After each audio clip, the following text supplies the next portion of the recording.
And now it's Deborah Cobelt Live and the Little Italy podcast. Hi, everybody. Thank you for joining us today on Deborah Cobelt Live and our Little Italy podcast. I'm your host, Deborah Zara Cobelt, and joining me is Anna Harsh. I'm so excited to have you on. Thanks for joining us, Anna. I'm honored to be here. Yeah, you're really quite an exuberant person. The more I've read about you, I just got more into what it is that you do. You are an award-winning dancer, choreographer, and artistic director. You founded the Allegro Dance Company. And what's exciting about that is your passion is bringing to us Italian dance throughout the different dances throughout the 20 regions in Italy. And the more I was diving into it, the more I realized that, gosh, I don't really know much at all about Italian dance. Can you tell us about how you started this? Yeah, it was a college thesis project when I was a dance major. My undergraduate degree is in dance. And so I was attending Slippery Rock University doing my dance thesis project to graduate. And I thought, gosh, I'm going to do my cultural heritage. I'm going to do Italian folk dance as my last project. And as I was researching, I couldn't find any books. I couldn't find hardly anything, written down across libraries across the United States. So I had to ask a few friends that studied in Italy, studied dance, and they were quite really gracious to give me their information. So that was how I completed my project. And then professors were encouraging me, hey, this is different, Anna. Why don't you take It it is. to a festival and try it out, for the public? And so I gathered a few friends, rehearsed my mom and dad's backyard, and danced for a few festivals. And we just got bombarded with gigs. And I thought, oh no, we're a group, I guess. So Yeah. So, turned out of but nothing. you've performed for some quite notable figures. Could you tell us about that? Yeah, I mean, throughout the years, we've danced for so many festivals and different places, but it was my hometown priest that recommended, I was going to Italy, I was going to do more research, and we were performing as a group in Italy. He said, you know what, maybe I can get you some tickets to get into the Vatican to be at an outdoor mass, and maybe you can perform for the Pope. And I said, gosh, that's a long shot, but okay, let's try. And so we did, and Pope John Paul came over, blessed us in two languages. We did a little performance for him right there. He clapped along, of course, and swayed with us. And we were just shocked and very honored.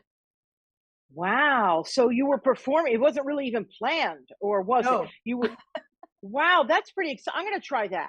Next time I go to Italy. I'm going to start performing. I'm going to learn some of your dances, and I'm going right. to perform right outside the That's right. Vatican, and hope that the Pope comes to bless me. That would be magnificent. That would be. Um, I'm being silly, of course, because I think that's quite a moment. Quite Yeah, a oh my goodness moment. We've got something going here, right? right. Right. It's a pinch me moment. I mean, that was definitely on my vision board, to at least see the Pope in person when I was in sixth grade and made that vision board that we all make, those dreams. Yeah. And everything on that board so far has come true. So I'm starting a new vision board for the future. Yeah.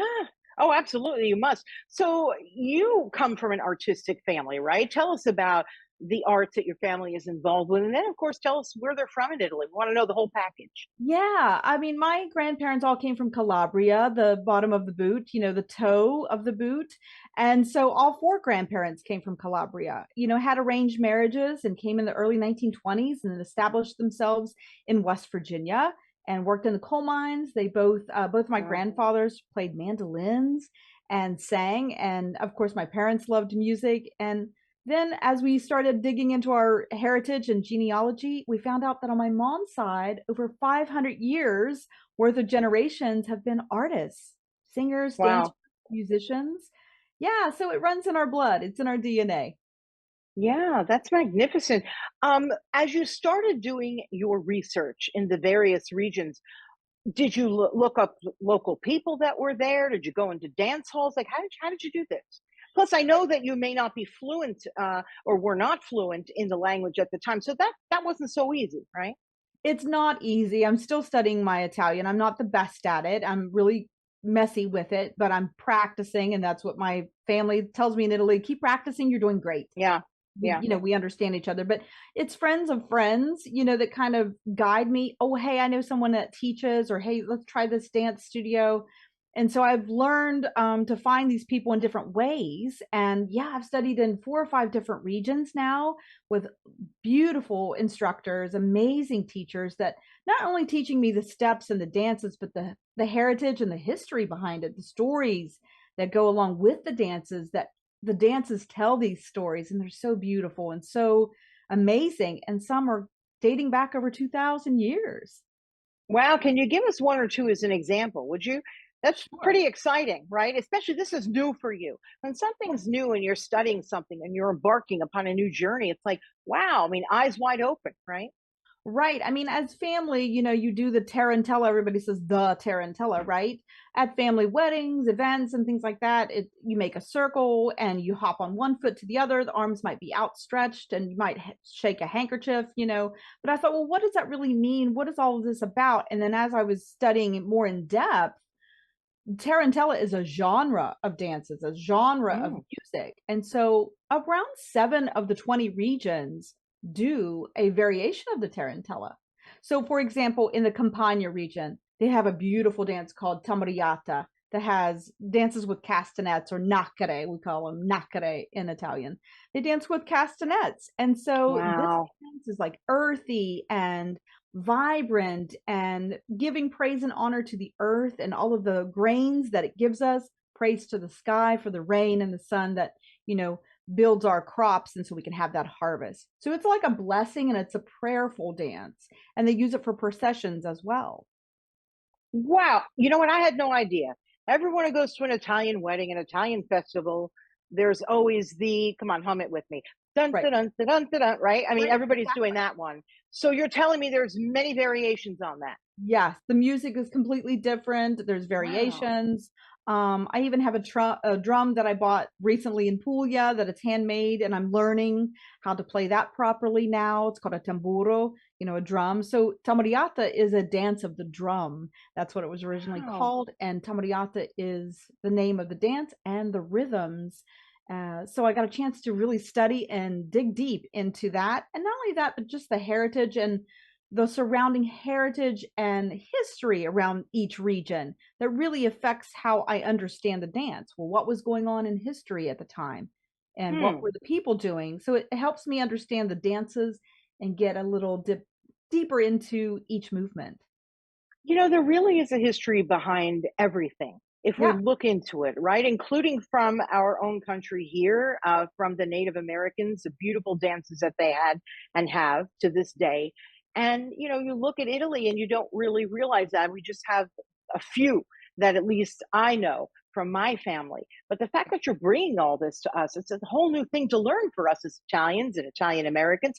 Tell me another story from that, you know, something that you experienced when you were there, another region where people came up to you and were happy to teach you about their tradition and their dance. Yeah, absolutely. So some of the teachers that I get a chance to study with not only know their regional dances, but they'll tell me about other regions. So I got a chance to learn some northern dances that include Oh, polkas and mazurkas.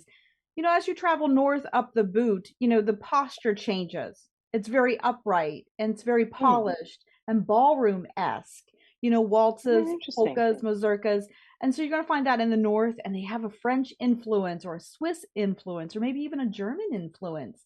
But as you Yeah. travel down to the South, to the deeper toe or heel of the boot, it's going to be earthy dances, circular dances that all about community. That's the number one thing I've learned is community. Yeah. Yeah. I mean, it's such a varied country, right? It really is from north to south, just as you described it. Earthy in the south, a little more maybe polka-ish, which would make complete sense as you get further north. Do they all sort of coincide nicely? Do they honor each other's dances or how does that work? Yeah, I think so today. Some of the teachers that I've studied with do travel extensively. They go to other countries as well, but they'll travel up to different regions and give workshops now. And I see that people are embracing it and dancing in the piazzas outside. So I think people just want to celebrate being Italian. It doesn't really matter what region you're from. I think that's why I kind of related to it as well. Well, what does it mean to be fully Italian? Just not from your own region, but The whole country. What does the whole country embrace?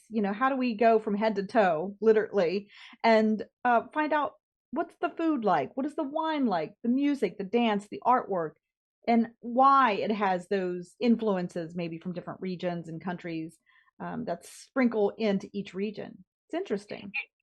You need to connect with Stanley Tucci because he does this through food, and you're Yeah, doing this through dance. We need to get you in touch with him, right? Because that's yeah. pretty extraordinary. This is exciting. It's very lively. I like that you've done that. So through your travels, right? How long do you usually stay in Italy when you're going to study a particular dance? Gosh, it's usually about 2 weeks, and usually I try. Oh, It's intense. Like the dance classes are intense. I'm there with a teacher several hours, and sometimes I'm with a group. Group classes as well. They'll invite me to take the class with a group, so that's nice to get a group understanding, and everybody has their own take on the dance, and so they give me their feedback as a dancer in Italy. So that's really great. And then just traveling through, gosh, I've been doing it since I was in 6th grade, but now I try to go mm, every year or every other year. As long as I can afford it, I'm going back and studying some more. But thankfully, we have Zoom like we're doing today. I can always keep in touch with dance teachers there, and they'll give me feedback on what I'm doing here. Add this, Anna, add this, Kate, do this costume. So they give me feedback, which is great to keep up with. so you add in, of course, the costume of each dance, right? Do you make them yourself? Tell us about that. You have to make them yourself. I mean, I buy pieces here and there of a basic skirt, a basic vest, but then you have to add all those trimmings. Obviously, you can't buy these costumes here in the United States.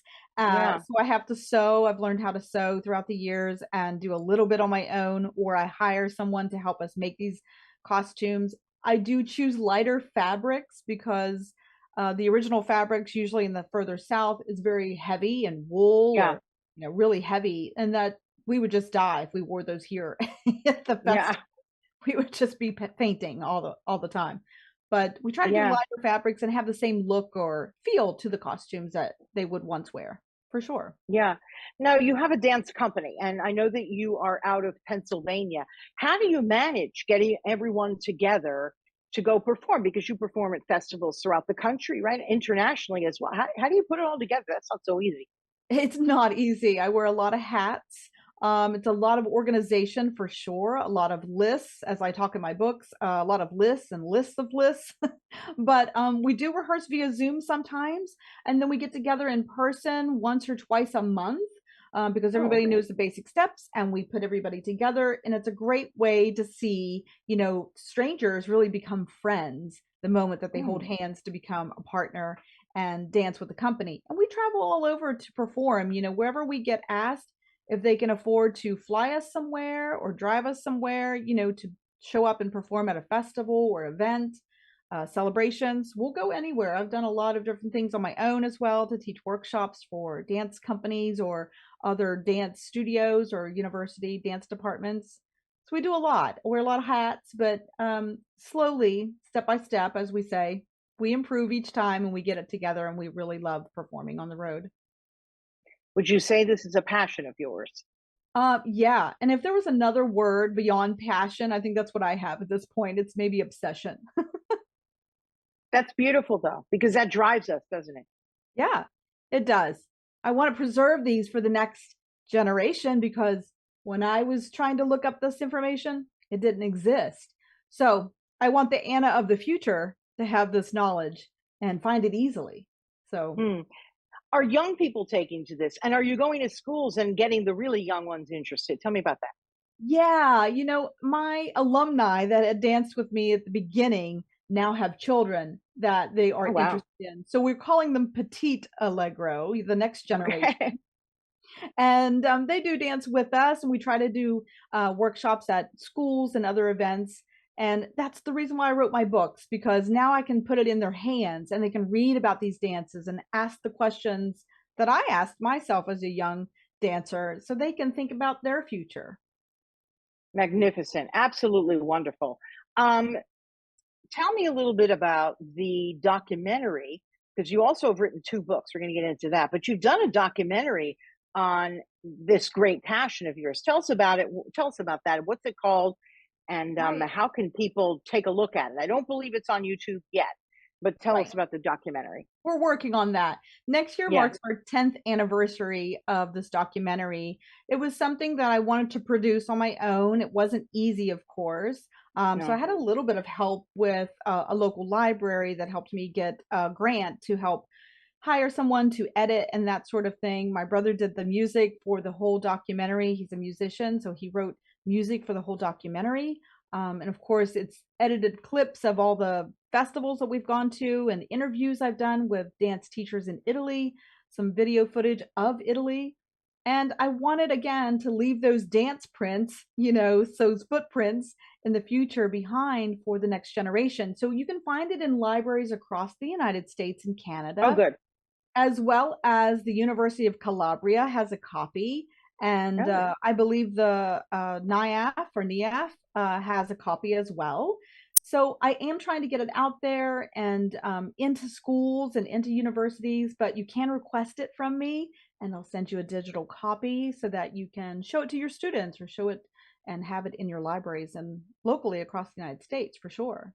I love that. Well, what's the name of the documentary for people who want to look it up? Yeah, it's called La Danza, Bridging Time Through Dance. Beautiful. And your book, you've written two books. One of them is called La Danza, Conflict, Passion, and Healing. Yeah. Your other book, which is online, is The Italian Dance Quest.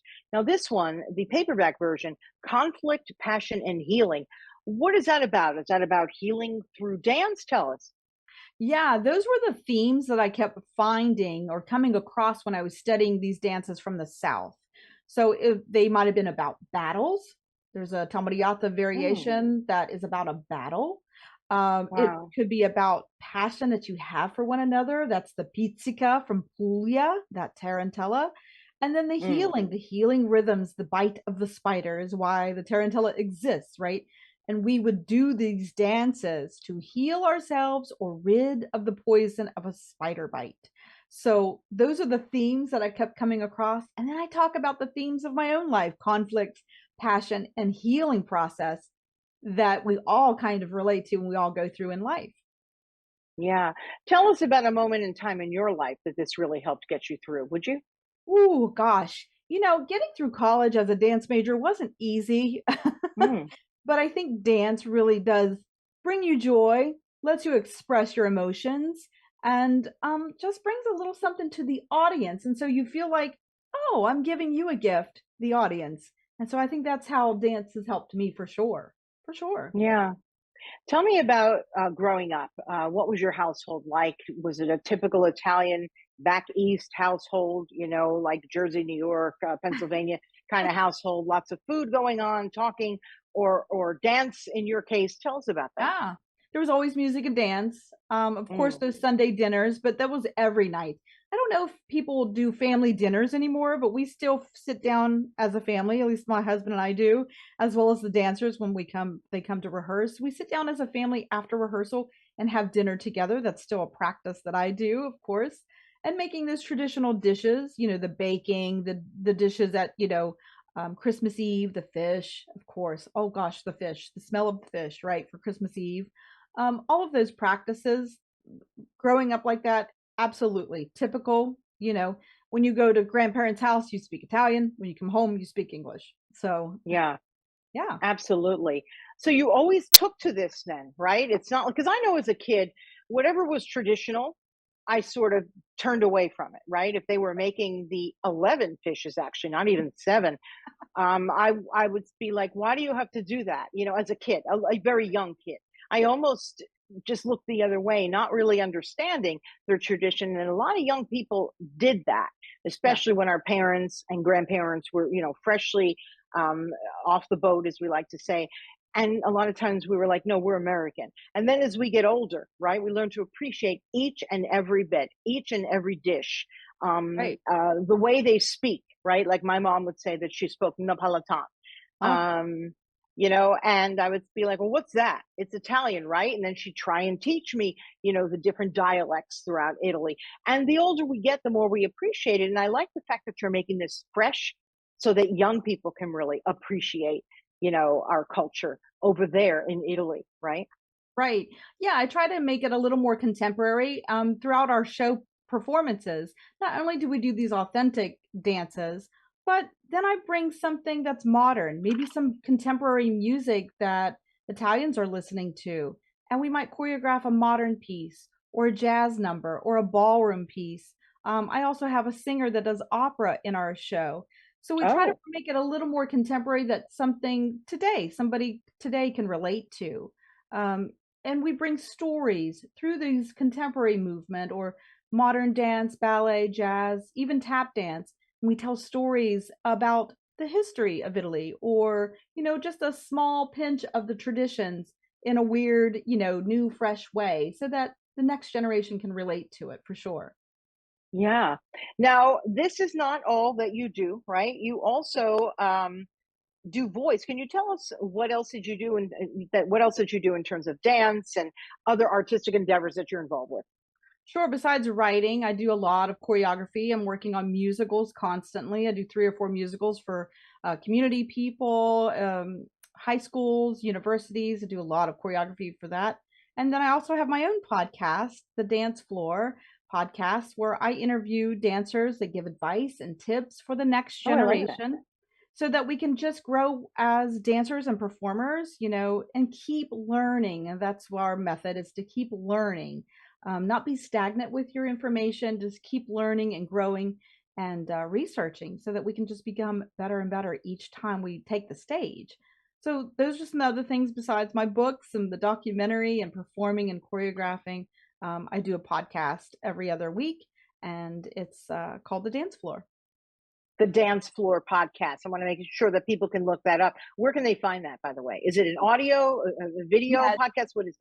just audio, and you can find it wherever you listen to your podcasts. And we talk about how the life lessons that you learn through taking the art of dance, as well as Hmm. tips and techniques that we can learn as well.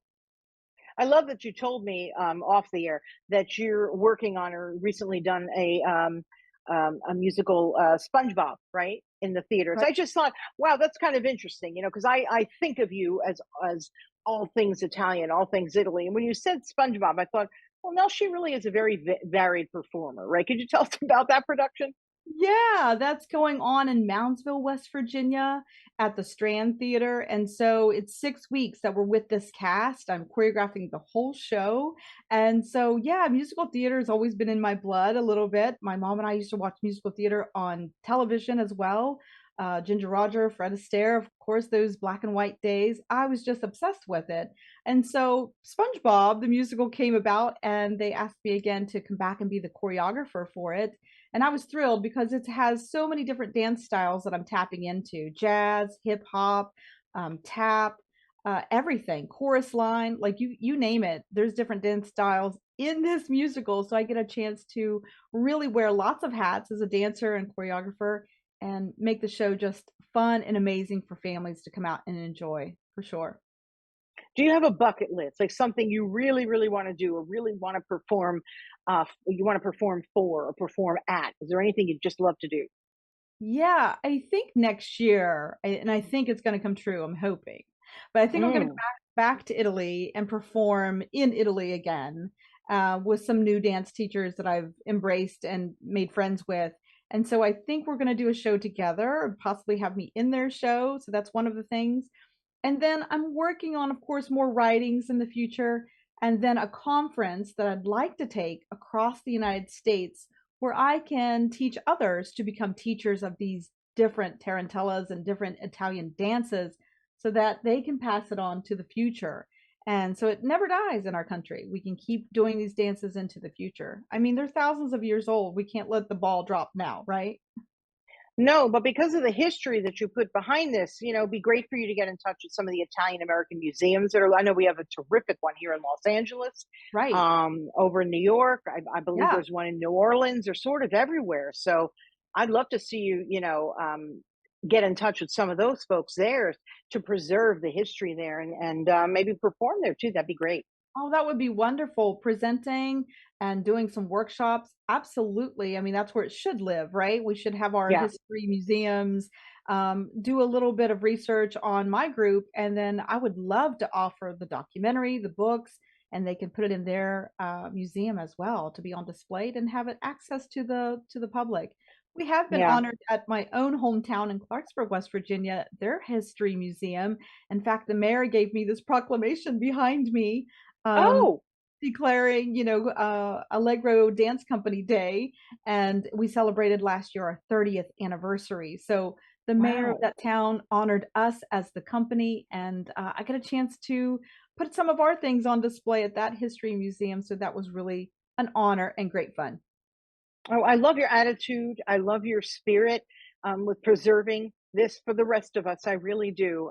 So I really appreciate you joining us. Is there anything else you'd like to add? You'd like people to know about you and about Allegro Dance Company and everything that you're doing? Sure, you can always visit our website. My personal website for the books is annaharsh.com. And then if you want to learn more about the company, allegrodancecompany.net is where you can learn about the company and invite us to come and perform wherever you are in the country and learn these dances. Don't wait until next year. Do it today because they are disappearing. Yeah, they are. And not only is it fun for young people, but I can only imagine for older people who might be familiar with these dances, right? That would be really special to see them getting up and going because, moving your body just, it's a happy thing to do, right? Yes, I mean, these dances were built to heal you. So Mm. why not take advantage of those, benefits and becoming a community, holding hands with somebody else in the community, understanding another culture, whether you're Italian or not, is part of learning, right? To understand one another and why we do these things, why we dance this way, why we cook this certain dish. Understand different cultures is really interesting, and we all need those flavors in life to survive. Yeah, and it's great to know the connection. It really helps to heal us. I believe that. I do. Yeah. Well, thank you so much for joining us, Anna. I Thank appreciate it. you. And please look up Anna on her website on social media as well. You want to give a shout out to your handle on social media, or I think you have two of them. Yeah, you can follow me at Tambourine Chronicles. You'll see all things Allegro there, as well as my books, documentary, and the Dance Floor podcast for sure. Absolutely. Wonderful, wonderful to have you finally on our show. I know we've tried to connect for quite some time and it worked out. I'm thrilled. So, Anna Harsh, thank you very, very much. And you can find my interview with Anna on YouTube, Facebook, and then we post promos on our Instagram. And then, of course, as an audio podcast, you'll find us wherever you get your podcasts, whether it's we're on iHeart, we're on Apple, and just any place else, including Spotify. Just look us up. Little Italy podcast and Anna Harsh, and of course, Deborah Cobelt Live podcast with Anna Harsh. So thank you very much, Anna, and thank you to our audience for joining us. Please tell your friends and reach out to Anna. We'll see you next time. Bye bye. Ciao.